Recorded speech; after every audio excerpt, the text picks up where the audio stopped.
As someone wise once said, building great relationships is the key to an amazing network.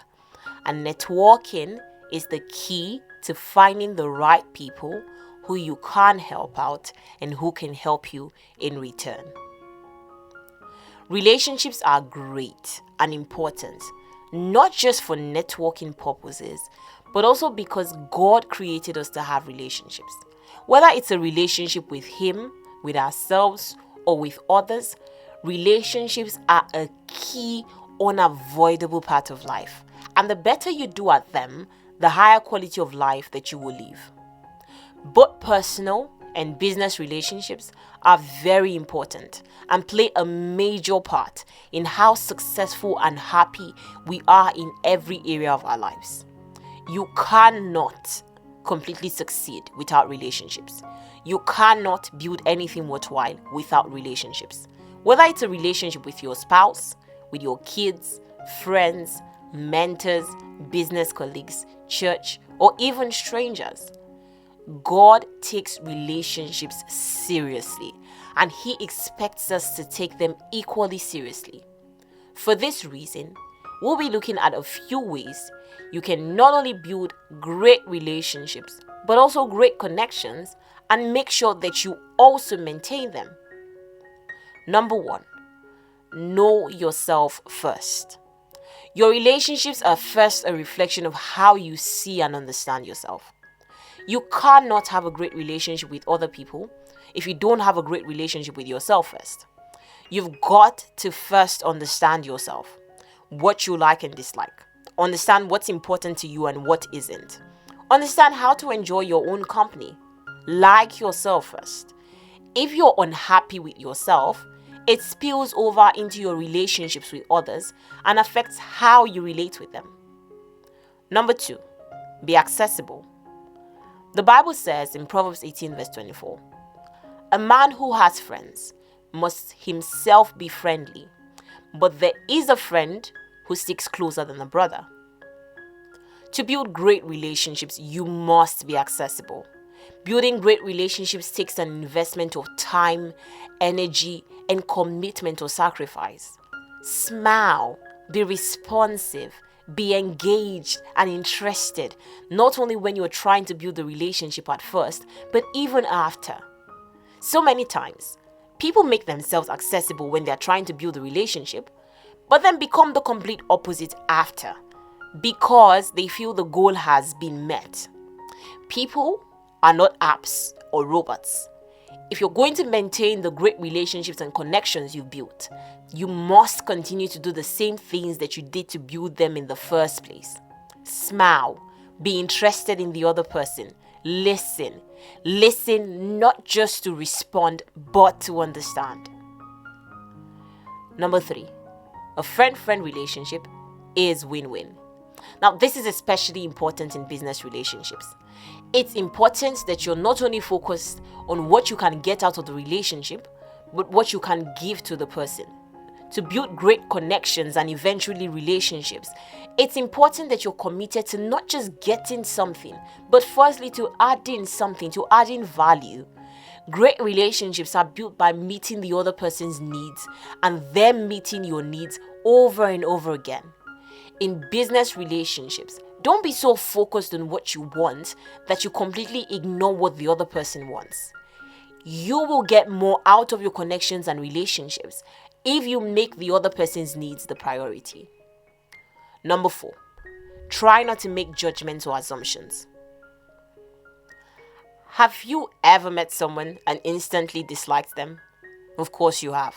The key to building great connections is to learn to see from the other person's perspective. This means that you must keep an open mind and regularly try to put yourself in the other person's shoes. You will have better conversations, which will lead to better connections and more richer relationships if you constantly try to see from the other person's perspective without making judgments and assumptions. Ask questions when you don't understand or when you take offense. You must not always agree with someone, but I guarantee that you're not agreeing with them will not be an issue if they feel heard or understood. Number 5, Don't take it personally. Now, when networking or trying to build connections, as much as you try to be polite and do your own part, you must recognize that it's not just about you. It takes two people to build a connection. Sometimes, despite all you do, the other person may not be interested. Do not take it personally. Other times, people may say or do things that are hurtful, but it's often not a reflection on you, but on how they see or think about themselves or a certain issue. Learn to tell the difference and be able to know when someone's intentionally being hurtful so that you can avoid or minimize contact with them, and when they are not, so that you can avoid taking it personally and overlook it if possible. Number 6, do not burn bridges because you don't get what you want. Now, this is especially important when you're building connections with people for the first time. Just because you don't get what you want, don't burn the bridge. Just because someone doesn't offer you an opportunity or reciprocate a favor is no reason to burn the bridge. The connections you have with those people may be important for other things in the future. Just because they are not of service to you today does not mean they won't be in the future. Leave every connection on a positive note as much as possible. Romans 12 verse 18 says, if it is possible, as far as it depends on you, live at peace with everyone. Number 7, avoid being critical.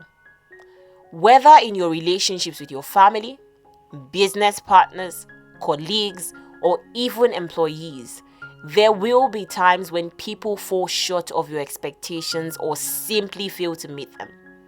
It is important that even as you try to communicate this to them, that you remain curious and not critical.